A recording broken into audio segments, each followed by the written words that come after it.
श्रीमद्वेङ्कटनाथाय श्रीनिवासाय ते नमः। भीमसेनो समो नास्ति सेनयोर्भयोरपि पाण्डित्ये च पटुत्वे च शूरत्वे च बले च। श्रीगुरुभ्यो नमः। हरि ओಂ। ಶ್ರೀ ಕ್ಷೇತ್ರ ಈ ಮೋದಕಪಲ್ಲಿ ಕ್ಷೇತ್ರ ಇದರ ಇತಿಹಾಸ ಸ್ಕಾಂದ ಪುರಾಣದ ಅಂತರ್ಗತವಾಗಿರತಕ್ಕಂಥದ್ದು. ನಾರದರ ಪೂರ್ವಜನ್ಮದಲ್ಲಿ ತಪಸ್ಸು ಮಾಡಿರ್ತಕ್ಕಂಥ ಪ್ರದೇಶ ಇದು.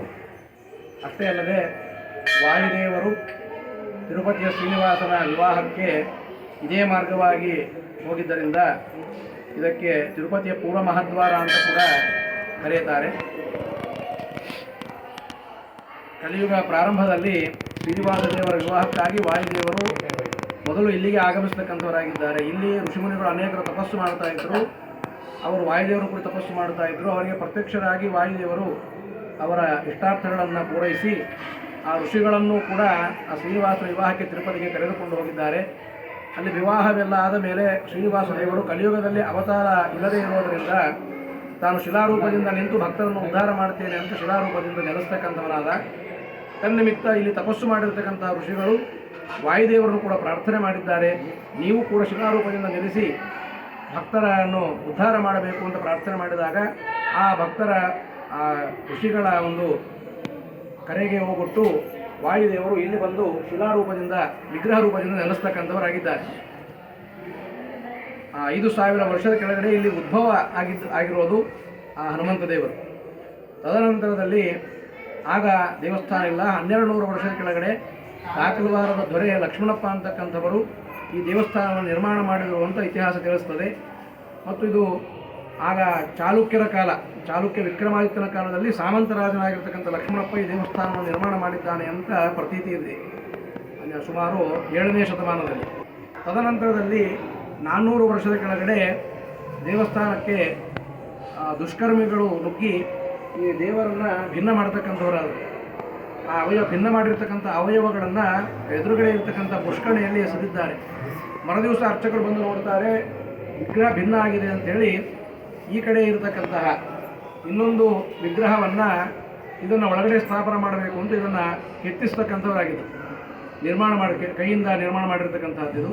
ಇದು ಈ ಡೋರ್ಗಿಂತಲೂ ಸಣ್ಣದೇ ಇರತಕ್ಕಂಥದ್ದಾಗಿತ್ತು ವಿಗ್ರಹ. ಪ್ರತಿಷ್ಠಾಪನಾ ಸಮಯಕ್ಕೆ ಇದನ್ನು ಇಡಬೇಕು ಅಂದಾಗ ಹನುಮಂತ ದೇವರು ಒಂದು ಪ್ರಭಾವವನ್ನು ತೋರಿಸಿ ಈ ಕಲ್ಲು ಒಳಗಡೆ ಹೋಗದಂತೆ ದೊಡ್ಡದಾಗಿ ಬೆಳೆತಕ್ಕಂಥದ್ದಾಗಿತ್ತು ಶಿಲೆ ಈ ವಿಗ್ರಹ. ಹಾಗಾಗಿ ಇದನ್ನು ಹೊರಗಡೆ ಪ್ರತಿಷ್ಠಾಪನೆ ಮಾಡಿದ್ದಾರೆ. ಮತ್ತೆ ರಾತ್ರಿ ಅರ್ಚಕರ ಸ್ವಪ್ನದಲ್ಲಿ ಬಂದು ನಾನು ಭಿನ್ನ ಮಾಡಿರ್ತಕ್ಕಂಥ ಅವಯವಗಳೆಲ್ಲ ಪುಷ್ಕರಣಿಯಲ್ಲಿದ್ದಾವೆ, ಅವನ್ನು ತಂದು ಒಳಗಡೆ ಇರತಕ್ಕಂಥವರಾಗಿ ಗರ್ಭಗುಡಿಯ ಹಿಂಭಾಗದಲ್ಲಿ 41 ದಿವಸ ಪೂಜೆ ಮಾಡಿ 41 ದಿನಗಳು ಗರ್ಭಗುಡಿಯನ್ನು ಮುಚ್ಚಿ 42ನೇ ದಿವಸ ಬಾಗಿಲನ್ನು ತೆಗೆಯಿರಿ ಮತ್ತೆ ಎಲ್ಲ ಕೂಡಿಕೊಡ್ತೇನೆ ಅಂತ ಸ್ವಪ್ನ ಆಗ್ತಕ್ಕಂಥದ್ದಾಯಿತು. ಅದೇ ರೀತಿ ಮಾಡಿದ್ದಾರೆ. ಒಂದು ದಿವಸ ವ್ಯತ್ಯಾಸ, ಎಣಿಕೆಯಲ್ಲಿ ವ್ಯತ್ಯಾಸವಾಗಿ 42ನೇ ದಿವಸ ಬಾಗಿಲು ತೆಗೆಯಬೇಕಾಗಿತ್ತು. 41ನೇ ದಿವಸ ಬಾಗಿಲು ತೆಗೆದಿದ್ದರಿಂದ ಎದೆಯಲ್ಲಿ ಮತ್ತು ಹಣೆಯಲ್ಲಿ ವಿಗ್ರಹಕ್ಕೆ ರಕ್ತ ಬಂದಂತೆ ಕಾಣಿಸ್ತಾ ಇದೆ.